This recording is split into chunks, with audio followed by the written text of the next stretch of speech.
कारण वरती बसलेले लोक महाराष्ट्राचा विचार करतात, एका जिल्ह्याचा विचार करत नाही. आणि ज्यावेळेस महाराष्ट्राचा विचार होईल त्यावेळेस मला वाटतं काही खुशी काही गम तर होत असतो. कारण ही नाराजी चालणारी प्रोसेस आहे, ही काय थांबणारी प्रोसेस नाही आहे. ठाण्याच्या पालकमंत्री पदावरून भाजप आणि शिवसेना पुन्हा आता एकत्रित चालले, कारण भाजपने सुद्धा तिथे दावा केलेला आहे. उपमुख्यमंत्र्यांच्या नावाच्या आधी चर्चा, संघर्ष होईल पुन्हा. हे पहा, काही राजकारणात काही चाली भारतीय जनता पार्टी करत असते. काही गोष्टी त्यांना लागत नाही, पण लागतात म्हणायचं आणि मग बाकीचं सोडून घ्यायचं, ही त्यांची पद्धती आहे.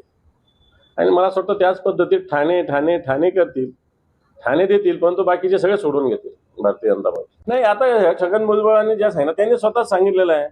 आता अजितदादावर ते नाराज आहे, त्यांना फडणवीस भेटायला जातात, अजितदादा भेटायला जात नाही. याच्यातून राजकीय अर्थ काय घ्यायचा की मागच्या काळामध्ये आपण म्हणत होतो की फडणवीसांनीच भुजबळांना सगळे आंदोलन करायला लावले. सत्य असं समोर येतंय ना, असं त्याचा अर्थच आहे ना.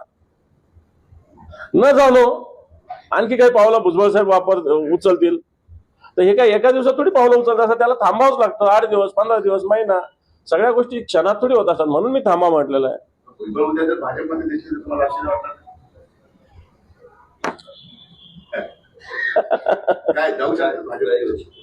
मी काहीच बोलत नाही याच्यावर.